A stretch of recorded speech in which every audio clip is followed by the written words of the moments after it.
ऐसे तो दशरथ जी के 3 गो रानी रही, 3 गो रही, कौशल्या, सुमित्रा के कही तो मुंह घुमौले बड़ी, बाकी आज 5 रानी से पूछो अब दुगुन बाज भाई।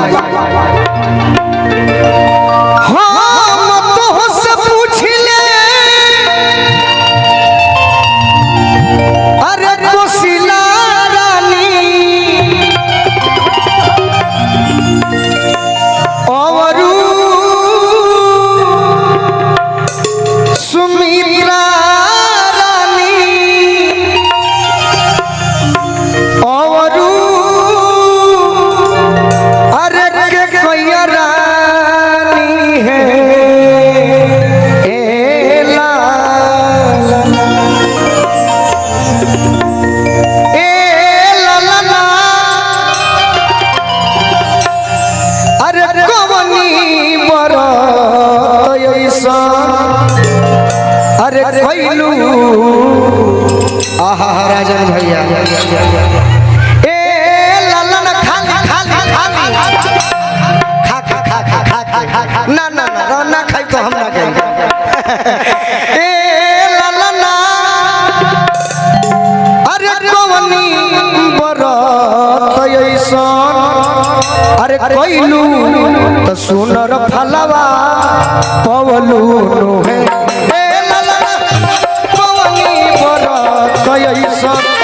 कोइलू तो सुनर फलवा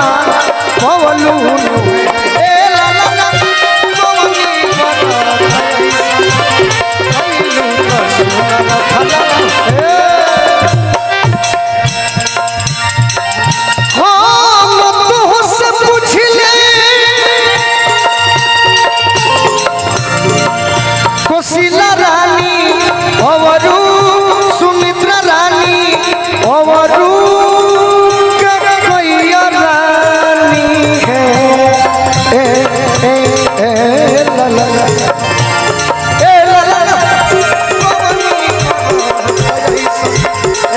सुनर फलवा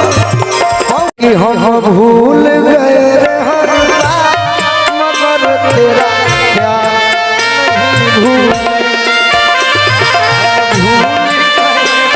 हर बार मगर तेरा प्यार नहीं भूले क्या क्या हुआ दिल के साथ क्या क्या हुआ दिल के साथ मगर तेरा प्यार नहीं भूले हम भूल गए हर बार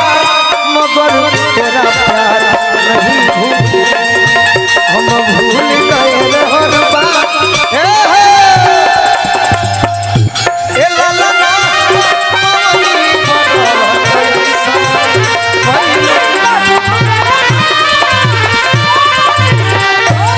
ए लाला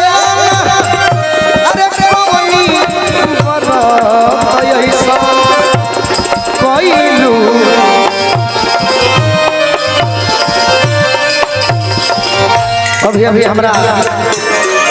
एगो परिवार के अंग जे हमरा सुख दुख में रहल बा हमरे भानु भैया के आशीर्वाद मिलल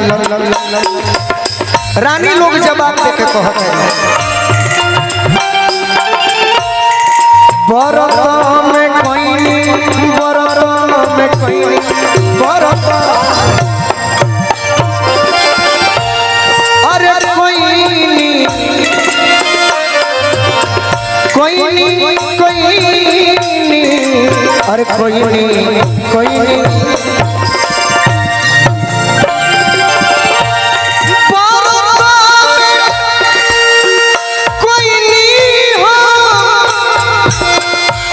एकादशी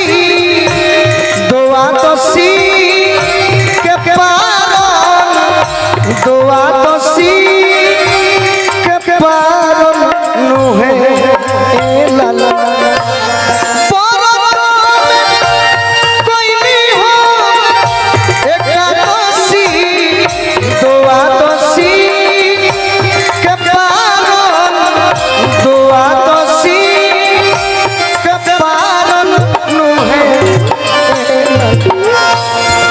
सत्येंद्र मामा भगिना जौन होले ओही करी ब्राह्मण के रूप होले तो रानी लोग को हतारी कुनो ए ला ला ला अरे भूखल विप्र के खियवनी तो सुनर फलवा ए ला ला भूखल विप्र के खियवनी तो सुनर फलवा। एगो हमारा भोजपुरी में गाना गावा जौन हमारा पिताजी गावत रहे एक गावना करवला पिया हो घर बैठवला गावना करवला पिया हो घर बैठवला